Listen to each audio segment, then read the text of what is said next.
Jim, our next topic here, because again, this is one that multiple people have sent in. I think I know why. Want to get your thoughts on this? I have an article from Wrestle Talk by Taylor Sanchez.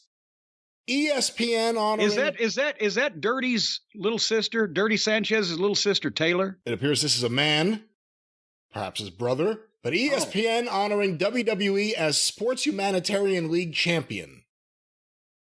What? ESPN now recognizes WWE as a Sports Humanitarian League champion for its community work. Ahead of the ESPYs, ESPN shared a video on social media announcing the honor, writing, "As part of the Sports Humanitarian Awards, ESPN is recognizing WWE as a Sports Humanitarian League champion for its commitment to bring communities together by giving back, providing hope, creating inclusion, empowering communities, and recognizing service, both near and far."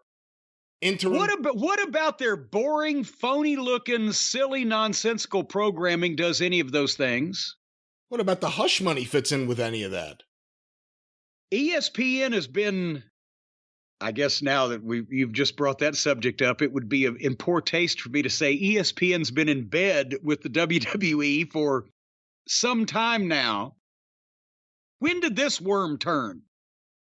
Because besides in the 80s when ESPN had world-class and global wrestling or whatever and aired it at 4 o'clock on weekdays, the ESPN sports anchors all used to make fun of wrestling, roll their eyes. ESPN was for real sports and et cetera, et cetera. Charlie Steiner was a wrestling fan, and I only know that because Marty Gorman told me that he used to talk to him in the elevator in a building they both worked in. But the point is, ESPN had the big head, and it was all about the real sports and, that wrestling stuff. And now that wrestling has never looked phonier than ever before, ESPN's all over it and praising them and nominating them for awards and to potentially be named the next pope. Who's in bed with who in the ESPN WWE corporate global ownership thing, sweepstakes? Well, interim WWE chairwoman and CEO Stephanie McMahon has commented on the honor, tweeting, "At our very core, WWE's mission is to put smiles on faces the world over. I'm so proud of the work WWE community continues to do every day to change lives through service. Thank you for this incredible honor, ESPN citizenship, and thank you for not asking about my dad." No, that part wasn't there. Yeah. You know what I wish they'd put on somebody's face? I'd like to see somebody at a WWE wrestling event that had hatred on their face, that was so mad at the fucking heel that they were going to climb over that goddamn barricade, and they had the blunt instrument in their hand, and they're trying to bludgeon that son of a bitch, and the cops are trying to hold him back, and the heel's laughing at him.